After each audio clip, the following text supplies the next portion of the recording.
Welcome back to the Creating Distance podcast, hosted by TA Sales. I'm your host, Tom Alaimo. Some people call me Tommy Tahoe. And each week on Fridays, we'll be bringing you an episode to break down with salespeople and sales leaders the top tips, tactics, strategies, stories that you need to get to the next level of your career and up-level yourself. So let's get into it. All right, back on the Creating Distance podcast, we've got Tenny Tagg, Head of Account Management at Lattice, joining us on a spooky Halloween Friday afternoon. Tenny, how are you? I'm good, Tom. How are you? I am doing great. Excited to have this chat. You were heavily nominated by a former podcast guest and mutual friend, Miriam O'Donnell, as the person to come on this. So, really excited to get deeper into the Tenny background story, talk about sales, talk about leadership, mentorship, maybe a little AI talk, because how could you not? And yeah, just really looking forward to the conversation today. Yeah, for sure. Happy to be here. I have to give a quick shout out to Miriam for nominating me. I'm a long time listener for all podcasts, but first time speaking on a podcast. So I'm happy to be your rookie for the day and excited for an amazing chat and just so thrilled for your organization and everything that you're doing for the millennials plus more out there. Yeah, thank you. Surprised that it's with your tenure the first podcast, but maybe this will open up if you have a good time Yes, for more. working on So it. let's start with getting into the sales world. I'm always intrigued by, there's not usually like a normal straight line path for people to get into sales. Not a lot of majors in college and things of that sort. I saw on LinkedIn your first job was at PGE, like maybe customer service or something for a year or two. Maybe that's not the accurate title or what you were doing, but I feel like if you could do that job, you could do any sales job. So walk me through. I don't know if I'm following the right line of questioning, but like how you got into sales and maybe even a little bit about that first job. Yes, for sure. Just stop me if I'm going too long on this one, but certainly not a straightforward path into sales. Didn't know anybody in my family with an account executive or account management job. The tagline I usually give to people first time meeting me is that I'm an only child of a single tiger mom. Are you by chance familiar with that term? Uh, I think so, but you can explain it to Cool. me. A tiger mom is a very stereotypical Eastern culture mother who are high expectation on performance. And as far Hmm. as when I was growing up in the 80s and 90s, and while it took me about 2 minutes to age myself, there were only two professions that were acceptable in the Asian high performative culture, which is one, to be a doctor, and two, at that time, to be a lawyer. It did transition, engineers got in there at some point, but there were only very specific paths for Hmm. I'm from Hong Kong myself, and my mom and I moved country and landed in the Bay Area when I was in middle school. So just the whole goal of us moving to America was for me to have an American education and to become a doctor. So I'm glad my mom isn't on this podcast, so as I'm Yeah. sure she did not expect me to be talking about sales, but that was always supposed to be a path. But education for me is like I did it, like, but I didn't love the idea of being in school for about 20 years. So my mom and I negotiated and came to agreements like go and find like the most stable job you can. She was an accountant by Hmm. trade, by the way. So Yeah, love like yeah. doing the same thing over and over again and being a specialist in that. So the agreement was that to work for a utilities company who pretty much doubled down as like a government job, which I guess current day wouldn't talk about stability, but it used to be very stable. And you Hmm. work there for 15 years and you get a pension at PG&E at that time. So um, fun story there is PG&E actually hire in a college graduating class, and you don't know where you're going to get assigned until a couple weeks before you actually start the job. So the territory for PG&E is like north of Eureka and somewhere in like Bakersfield. So I could be anywhere in a contact center in customer care organization or escalated complaints in San Francisco. I landed in customer care compliance. Just gonna give you like one guess. Like, what do you think like the biggest priority in customer care compliance would be? Um, I don't people's if it's compliance, I don't know, people's information getting stolen or people making sure that they have like the safety checks at their homes set up or something like that. Yes, all of the above. Yeah. Onboarding, I would be in the trucks and doing almost like site care and seeing how our workers were engaging with our clients. And we're very specifically a lot of compliance regulations. So a tactical example is, CPUC says that you have to pick up the phone by the third ring of a customer getting and calling you. So then I would go and scan the log as to look at contact centers that were out of compliance and then drive my little car down to whichever contact center it is and understand, assess, and do some type of training. Things like code of conduct training, sexual harassment training, you needed a moderator for that. So I was your 21-year-old that were going across the customer care organization doing that. It was coupled with a bunch of little other projects, but I was there for 2 years. Wow. Yeah. And how does that transition to the world of sales? Yeah, good question. You also know this guy. His name is Will Tagged, my partner in crime or my better half. Shout out to Will. Shout out to Will. After school, Will decided to go work at Hewlett Packard as an ISR. So he went to a 200-person college recruiting class for entry-level sales reps. And I think in 2 years' time, what I saw was that not only was he learning a ton of skills, his business acumen as to how companies make money, make more money, loses money, purchase things was vastly different than mine. Like his scope of understanding and knowledge was expeditedly growing beyond my scope of the role that I had, right? And being a very competitive person, and I know it's weird to be competitive with your better half, I was like, I can do that. Like, I would love to. Yeah. In my 20s, all I wanted to do was to learn what I didn't know today, yesterday, right? I just wanted to be 1% better, hopefully, and had all the time in the world to invest in myself. So at that time, I was like, I need to get myself in sales. Not even sure what it is. Like you mentioned, colleges don't teach you about it. You have no idea what these roles really mean. You think about a car salesman or a realtor when you think about a sales trade, right? Yeah. And somehow got my resume into LinkedIn. And I actually didn't really realize what the job I was going for. I was like, I got a marketing degree and finance degree in college, maybe something like that. I showed up in my interview, and we can go through the interview process if you would like. That was quite an interesting one. It was for SDR position. Sure. So Yeah, well, yeah, let's hear it. What were they do?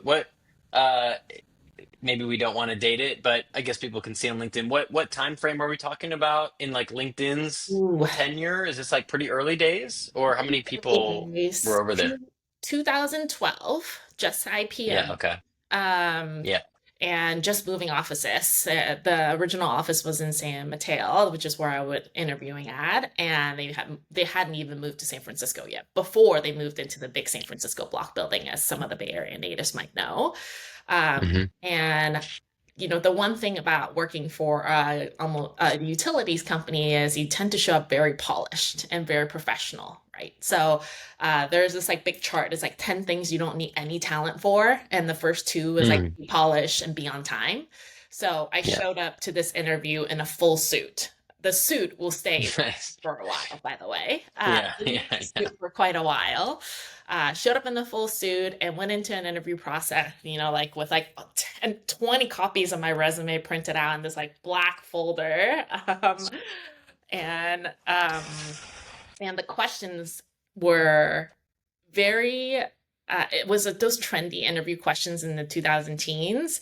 One of them was, there's a bullet train from San Francisco to LA. On a Monday morning, how many commuters will be on it? And how many commuters will be on it if the Monday was a 3-day holiday? Yeah, are you asking me that question? Sure, if you I have want no. I to. would. I would truly have no. I wouldn't even know where to start. I Right. don't even. What? Yeah. What is? Do you know the answer, or do you remember what you said? Your reaction is I think most reactions, right? Yeah. You Yeah. go into maybe some college prep courses and they tell you like star method, situation, task, right? Action and Yeah. result. It's like, okay, well, the situational is a makeup one. Task, there's nothing I can talk to. So I thought it was more of a like emotional intelligence test, is how I read it. I was like, ha, that's so funny. 30,000. And they were very serious about the question. It was not a funny question. So the Yeah. Yeah. following question was, well, walk us through how you got that number. So I'm like, oh, okay. So I took out my little black folder. I took out my sheet of resume. I flipped it backwards so I have a white piece of paper. And I started doing some numbers, right? So, like, how many airports do we have in the Bay Area? How many flights per hour? How many seats on the flight? What is the likelihood of percentage of people that would be taking a bullet train instead of a flight? The percentage of people that would have a 3-day holiday, and just like probability statistics, like 1, 2, 3. And strangely enough, Yeah. the number was somewhat close to 30,000. I'm Wow. sure mathematically at this point I would not be able to recreate what I did, but I like backtracked the number to make it to like 26,000 and change or something like that. Um, Wow. that was the first question. Do you want to guess what the second question was? I couldn't even guess. The second question was, here's a pen. I don't even have a pen in front of me. Sell me a pen. Jordan Belfort style. Yeah, old school. Calling you. Yeah. Yeah. And Um, how did you do in that? How'd you do in that section? very literally. Yeah. Like this Usability, pen probably writes well. right. Yeah. And then I'm never been in sales before. I like struggle through the first train question, then we moved on to the pen, and then the follow-up question was, "Sell me the pen again," and it was asked 3 times, right? Did they coach you in between or no? Interesting. Did you change your approach? Yes. Yeah. I went from what you use a pen for to the ergonomic advantages of the pen because it had like a soft Yeah. like padding to like now really sweating bullets, right? Like really feeling like I was not in a territory that I'm very comfortable in, which, you find Yeah. yourself in sales quite a bit. And that was the end of the interview. I'm sure there were some other questions, but those were definitely the most memorable on the opening. Long story short, got a call a couple weeks later from a different sales manager. It's like, we really liked you, but we're not really sure if you can do sales. So we're going to go through an activity. Any guesses on what the activity was? Uh, making cold calls to sell people pizzas. You're getting warmer, I have to say. Yeah, okay. Okay. It That is was a thing. That is a thing sometimes people will do. Yes. So the activity was, let's have you sell me a printer. And it Okay. was a very iteration of the pen. And it was like the first pitch I did, whatever it was like no. And then they said no again. And then they're like, okay, we're gonna wrap up this interview. And the last thing that I said, which I believe what landed me the role, was I was like, well, you took this call for a reason. So what are you actually looking for in a printer? That Mm, was sheer desperation, right? That was just, yeah. I really want this job. I really want to get into sales and, learn all of the business acumens I see some of my peers doing out of college now. But I think, like, now looking back, however unconventional the interviewer was, it still tested for a few things, right? It definitely tested for competency in sales, which Yeah. before you sell anything, what they're looking for was discovery, right? Like, Yeah. it's a point of view and discovery.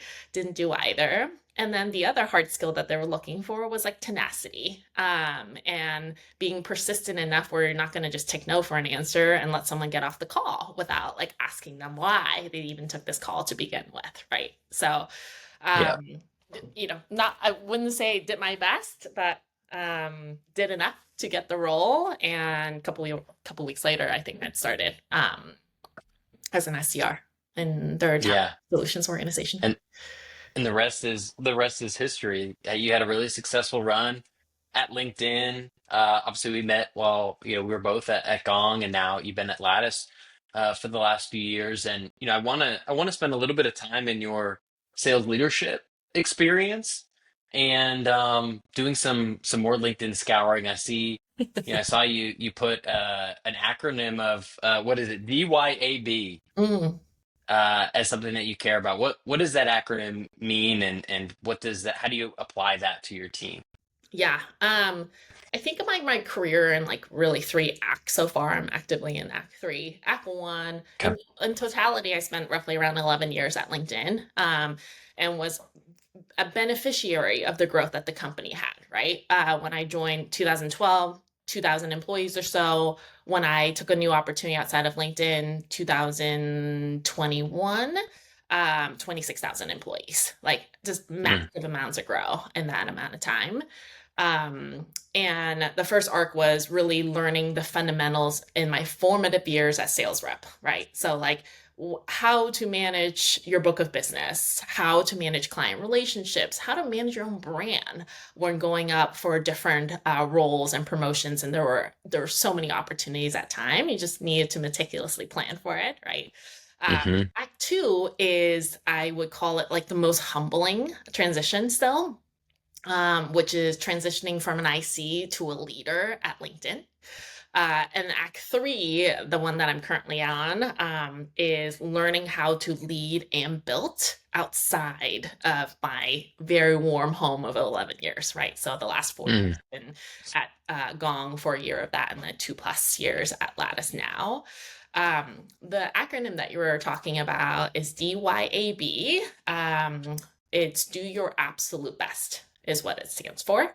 And it's like DYAB, and this, gosh, this is like, I'm really aging myself here. This is when like DYAB was really cool. Oh wow, we're Yes. gonna have to clip that Yes. for YouTube. So it's as cool as 6'7" is today. Yeah, yeah. Whatever that means. It made it to the word of the year. I still wouldn't be able to use it as a reference, but it was created as like a team, almost like vision board that I did with my first team that I led. And the first team was a group of SMBAEs. And I remember being on the rooftop of one of my reps' San Francisco apartment. And I'm like, what does everybody want to do this year? They're like, hit our number, go to club, right? Like the two very common things. I want to hit my number, Yeah, go to club. I was like, but how are you going to get there? Right? Like this is like the emotional intelligence part of sales and being a rep and leader. That's really hard to get to that moment, right? Getting mm, people to roll the same direction and want the best from themselves. But what does that actually mean? Like, and to me, that means do your absolute best, because you can do yeah, your absolute best and have a really bad quarter. Like, if yeah, you've been in sales long enough, you should have a bad quarter, right? Like, yeah, and if you haven't yet, congratulations. Like, we'll be here for you when you're ready and to talk yeah, about that really yeah, bad quarter. Um, yeah. so that's something that the team came up with on their own. And that team that Mm, we had, they were called the Swans. My maiden last name was Wan. Somehow the manager name always get intertwined into team names. So the Swans came up with yeah, it. We had inflatable swans. We had do your absolute best. And anytime we nice. won a big deal, or we come back a really big challenge, we would like hashtag do your absolute best, right? Like that's my expectation of you. Of course, we have numbers to hit. We'll get to that at some point. But what is like the one message is going to stitch us together on the days that no one's looking or no one is doing their best, right? Mm. Yeah. There's I love nerding out on high performance stuff and psychology, and there's a performance psychologist that I listen to, and a question that he always asks people, whether it's an athlete or a musician or whatever, is, are you trying to be your best, or are you trying to be the best? Mm, And there's not necessarily a right answer, because some people really do strive and they're looking at the leaderboard every day in whatever their field is, and that's what drives them, is like, if I'm not at the absolute top of that, comparing myself to others, then I'm not going to be happy. And then there's others that, maybe focus more on their own inputs and, where they were yesterday or last year, and how do they improve on that. Um, and I've always found that to be an interesting question. So I'm curious, under that frame, do you have a strong opinion still on DYAB, or do you see any case for the other side, where it's like, I guess it'd be like, do you do the absolute best, compared to other people that might be in your circle? oh, this is such like a great philosophical question, because I think the best ones never have a very mutually exclusive answer, right? It Yeah. depends at the end of the day, right? Like, Yeah. um, let's say you're the rookie. It's NBA season, as my husband tells me. Let's say you're a rookie. Yeah. You're not Yeah. expected to put in some veteran numbers, right? But when you're the rookie on the field and this is your first opportunity, are you not going to compare yourself to the best? Like, I think that's really hard to do. Um, Yeah. but I think that is an amazing motivation. But at the end of the day, not being too critical of yourself if you're not at the very top of your game, right? So be happy with Hmm. improvements, not just the perfections. And I'm saying this out louder for myself to hear, because I also struggle with this. Like, I still Yeah. think about this, right? Like, this past year is my first year as a third-time leader with a department. And my target is the goal that I'm given for my department, right? My Hmm. experience is a first-time leader in this scope of responsibility, right? So I know what I know. I'm sure I don't know a lot of things that I'm going to come and hopefully learn in my Act 3-ish going into 4. But it'd be hard for me to sit here and tell you that I don't compare myself to the end game. And I don't measure myself to that, right? So um, just try to calibrate as best as you can, and calibrate in a way that's going to motivate you to do more versus just being critical of yourself to do less. Mm. What do you think were the biggest in these different chapters that you're talking about? What do you think were the biggest changes, maybe that you made or that you felt just changes within the roles themselves, going from, IC to first line to second line, now to third line, that really stand out to you as part of those different chapters? Hmm. I can only reference them in the lessons I've learned, or maybe coaching that I've been given, or examples Yeah. of really good leaders. So I think when you're an IC, and I was an IC in my 20s, right? No, no mortgage, no kid. I only had this job with uncapped earning potentials and accelerators. Like, it was all about Yeah. me, right? And I had the privilege of being selfish with my time. And I think the act number one is showing up with those 10 things that require zero talent. It is just Hmm. being so hungry, especially if you're in sales, right? And I'm glad that we're going back in the office, because there are more opportunities to do this. Like, I remember, even though we had assigned seating, I would go and try to sit on a beanbag next to the senior seller, AE, while they're on a phone call. So then I would Yeah. transcribe and write down every single thing that they're saying. Like, I was Yeah. my Love it. own gong recorder before gong recorder. Because Yeah. it's Yeah. like, Yeah. when I'm 23 years old, I don't have as many like life story to share with my customers to build credibility, right? So then you borrow the ones from peers that you have. And that is a Totally. privilege that I had working with such amazing sellers and leaders at LinkedIn. So the first part is just like being so hungry, grit, tenacity, eagerness to learn, and learn from a multiple perspective. Learn from a CS, learn from AE, learn from AM. Like, at the end of the day, like, this is a client facing role. You can use a lot of different tactics to get to your goals. Um, Transitioning from Act 1 to Act 2 is like one of the most is like a one sentence feedback that one of my peers gave to me. Shout out to Terry Seward, which I'm sure I'll text him after and he's going to give me a hard time. I was coming into the situation as a first time manager, and his response was, "Do you want to be right, or do you want to be effective?" And that was, if there's a light bulb, it definitely went off, right? Being Mm. right means that I'm solving the problem using my way, the way that I selfishly had a bunch of time to figure it out on my own with my own book of business, right? Being effective means landing on the same outcome, but maybe taking a different direction that might be uncomfortable to my way, right? Yeah. So, and I think as a leader is, everybody tells you or advises you to don't hire yourself, right? Your job is not to clone yourself out of the individuals on your team. Your job as an effective leader is to try to coach and mentor the best out of people, right? Get them to 10% Hmm. they didn't know that they had in them, encourage them, hold them accountable, depending on what the situation may be. So that was a really telling one from 1 to 2. Um, the other telling one from 1 to 2 is like, what type of leader do I want to be, right? Like, do Yeah. I want to be sending directions and then, holding check-in and check-out meetings, or do I still want to be a part of the game, or like player or coach, the terms that you hear about? And I remember when I was an enterprise seller and I had had a big account that acquired another big account. Both accounts were in my book. Not a really good, like good sign for a revenue standpoint. Um, Yeah.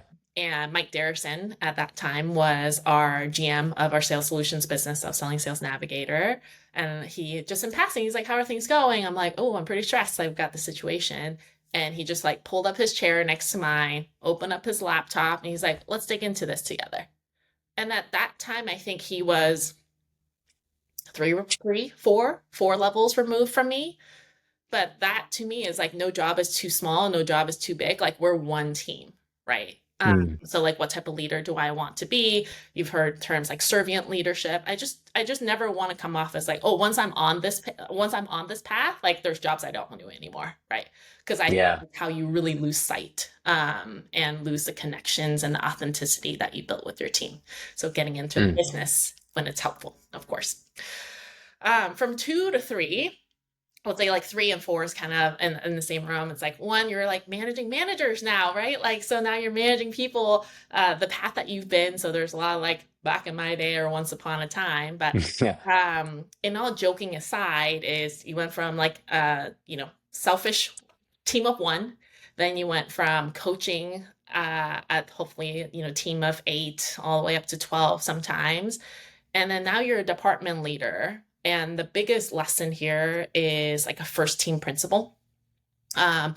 where like your team is no longer your department, but your team is now your cross functional partners, right? So Mm. when I look at my current scope of responsibility at Lattice is, we have all the customer account managers. The customer account managers get a lot of feedback about our product. So how does that influence product direction? How does that change products decisions, right? And they also give us a lot of feedback as to which part of marketing is helping them drive more value and get more buy-in for Lattice, and which part of marketing might not be doing the hopefully the objective that we wanted to, right? Yeah. And then it also tags into customer care, and then a feedback back to AE when you have boomerang customers. So now my peers and my team is the department leaders at Lattice that I try very hard to establish enough cross-functional, cross-functional partnerships, yes, but helping us roll in the same direction at the same speed. So not any Yeah. department is like moving behind, right?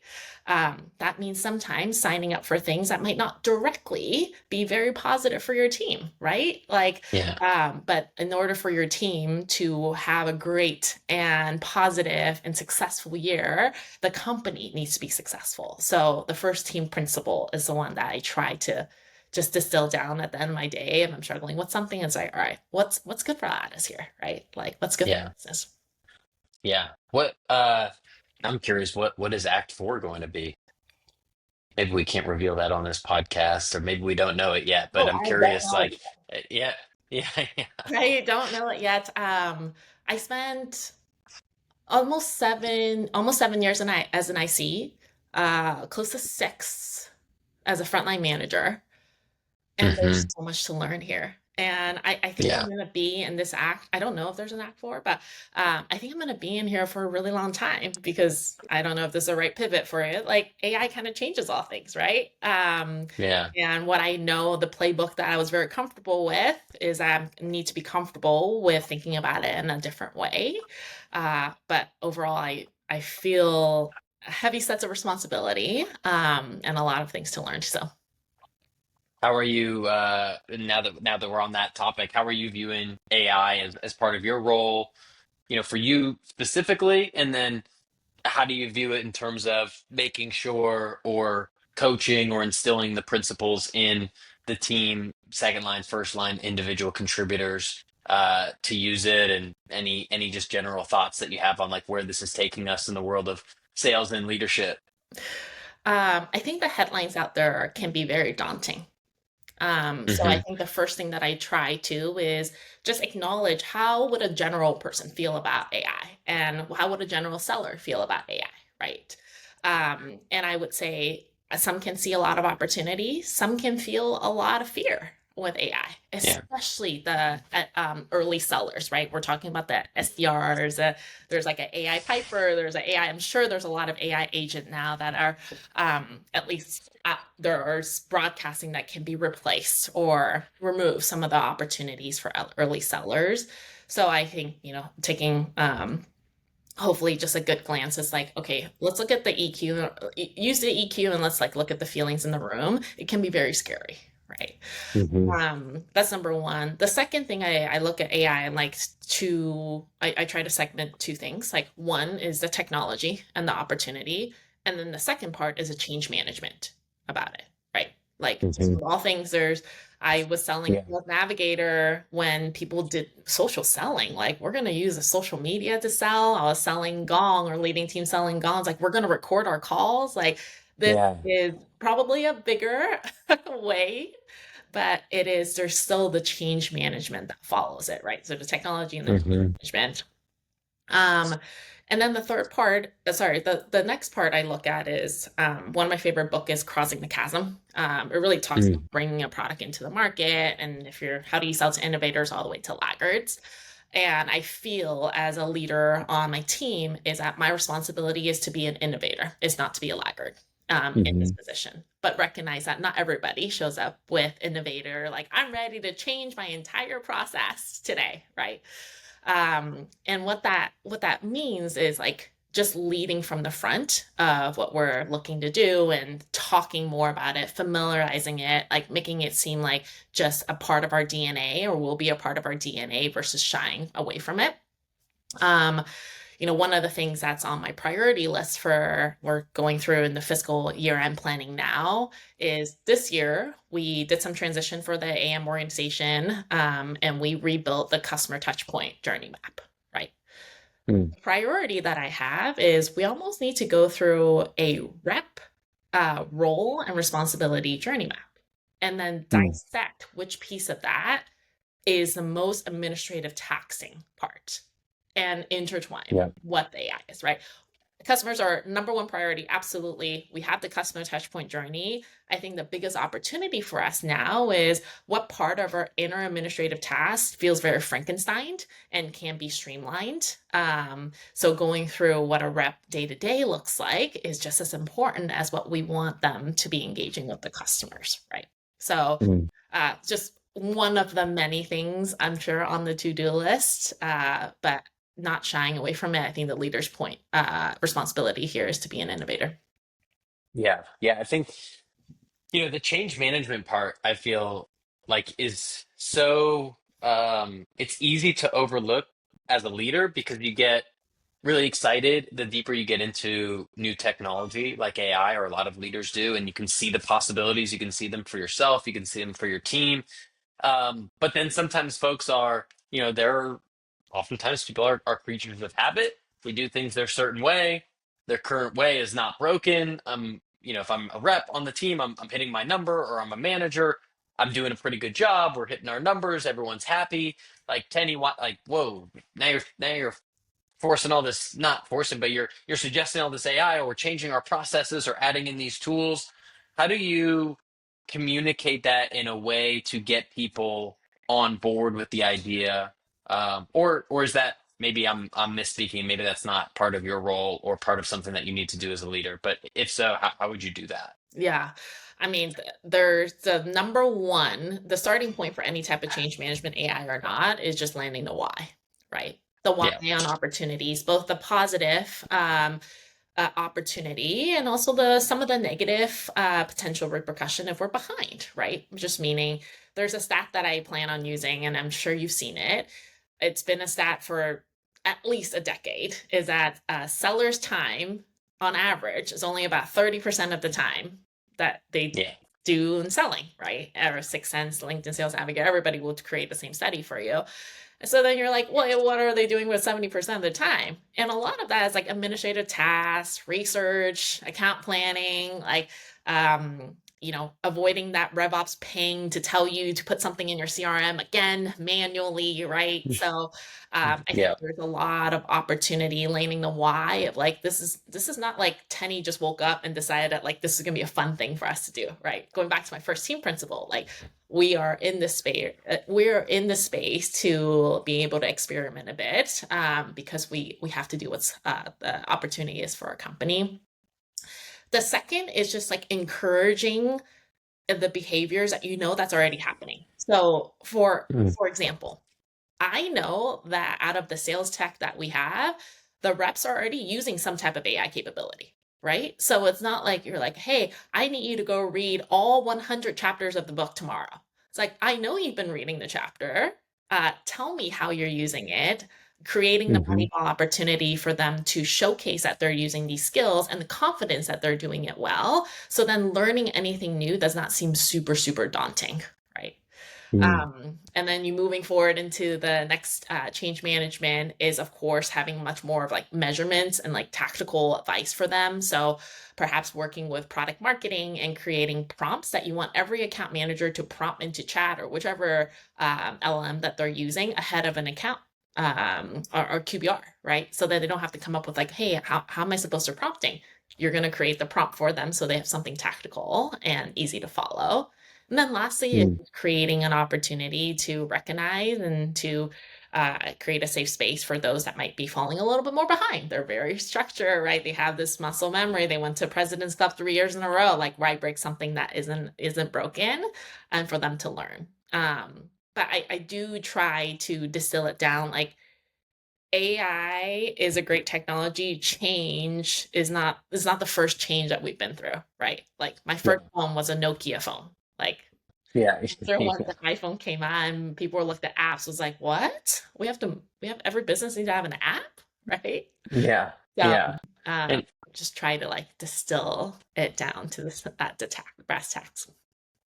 yeah, I love the piece of just focusing on the why and keeping that at the heart of all the conversations too, and just like every time if you have to get a team meeting around it, or they have to do something that's an unpleasant part of the work that is like short-term pain for long-term gain, just like continuing to push on that. And I want to just kind of pivot to the last topic with you that I wanted to focus on, which is really around, mentorship, which I think has been a little bit of a through line of this whole conversation. But, in, knowing you prior to this, and also in us, having a conversation prior to the podcast, that was a huge emphasis that you made of, feeling very grateful and appreciative for a lot of mentors that you've had along your path. And, definitely it felt like a deep kind of a piece of what you take a lot of pride in right now is providing that same path to other people that are at earlier stages of their career that you can positively impact. So I just want to give you the opportunity to talk a little bit about both sides of that and how both of those have been really important for you as part of your career. Yeah, for sure. I feel like the appropriate answer is to have a long piece of paper and thank everybody. Yeah, like Santa's list or something. Yeah, That yeah. like really mentored me.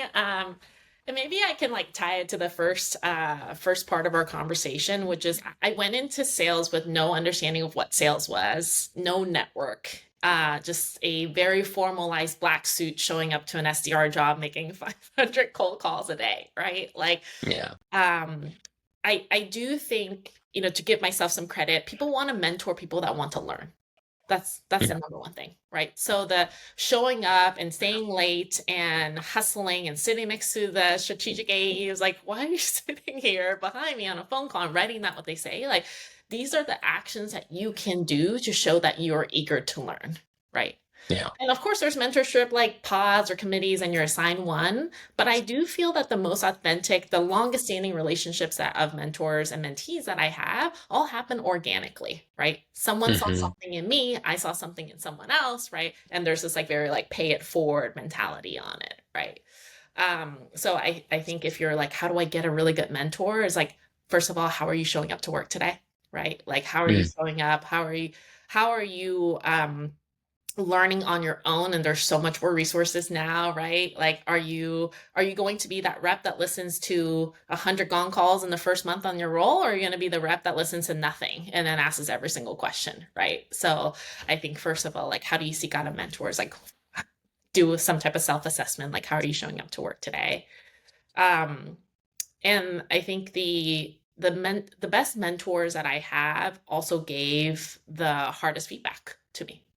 Mm. And usually I'm a pretty self-critical person already, and usually they're like, calm down, Tenny, like, you're type get the type A and the perfectionist out of the room. You're okay, take a deep breath.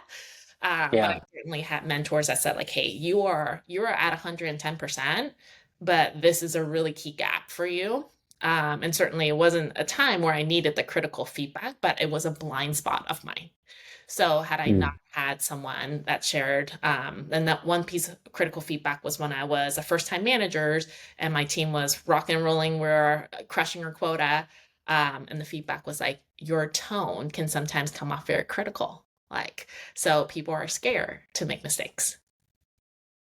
Mm. Feedback to take as a leader, right? Yeah. Like a necessary one. So where I'm very direct, I tend to be very prepared in my conversations. Like, I wasn't as recognized, or I wasn't as aware of how that tone can come off. My intention is for positive performance driving, right, factors, but the result wasn't always that. But separate from that, I think what the one I mentioned with you was, I was gearing up for interview to become a first-time manager, and being the very prepared person, I sent off like a 40 size deck as to like why Tenny to one of my mentors, who came back was just like, whoa, whoa, whoa, like, pare this down. And I think spend two, his name is Peter Kim, so thank you, Pete.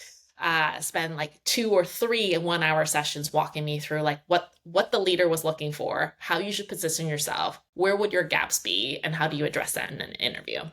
And I remember at the end of our 3 hour free session, I'm like, how do I thank you? And he said he had he has a daughter, Faylee, I think at that point was maybe 10 or 12. And he said, I just want you to pay this forward. I don't know if Faylee's going to be in sales, but if she ever finds herself in the position and you're the best person to mentor her, or any other Faylee's out in the world, like, I would want you to pay this forward. And that just really stuck with me. Like, I was expecting like, oh, this is my favorite restaurant, like, Yeah. Yeah. Yeah. you can consult with me here, or whatever it may be. It's Yeah. like a normal thank you gift that you give for someone's time. But um, I'd imagine that someone mentored him once, and he took this opportunity to pay it forward. And I try to do as much as I can now, to pay it forward to the next generation, I guess.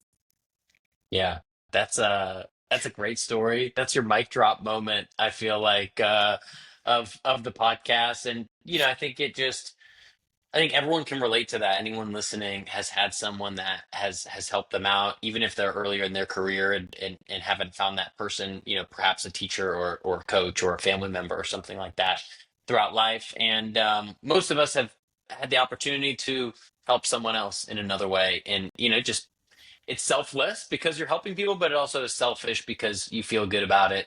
And you're doing your small piece in the world. So we appreciate you for doing that, and I'm sure you have many more years in your act 3, and maybe there's other acts to follow where you're going to continue to positively impact a lot of people down the line.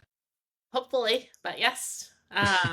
Thank you. Shout out to everybody who's ever helped me out. I'll just say that as a all-encompassing thank you. Yeah, it's an interesting and long road in sales, and sometimes it can be lonely. So circle yourself with people that's going to build you up, while continue working on yourself, getting 1% better every single day.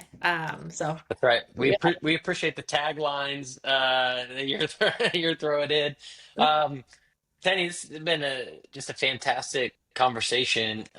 Anything else that is top of mind that we didn't get to that you want to make sure you share? Any final thoughts before we start wrapping up shop here? Um, I would just like wrap it up with a thank you. Thank you for this opportunity. As much as I have had this career, this fruitful and very privileged career in sales, like one thing I really struggle with is putting myself out there. I see a lot of LinkedIn influencers doing amazing things, and I can't get the thought of it saying some of my lessons I've been told. But as I was sitting here and preparing for this, like it's almost a selfish version of keeping this all to myself, because I'm sure some of these like experiences and lessons that I've learned will be helpful, or can be relatable for those that find themselves in similar positions, maybe trying to get into first time manager, or maybe getting into management and working through some kinks and some challenges there. So I just want to really appreciate you for having this outlet, and being more vocal on best practice sharing is going to get back on my New Year's resolutions or goals for next year. It was on it this year, so we're going to retry Okay. next year. And just, I think for those that might have found themselves in a groove or doing, the work thing and the career thing, and just finding other outlets to release the creativity is like a great reminder to how to get more value out of your time. So thank you. Yeah, yeah. Well, I appreciate that, and yeah, I would love to see some more Penny thoughts in whatever form that you feel called to do. But I do think really, to me, it lines up.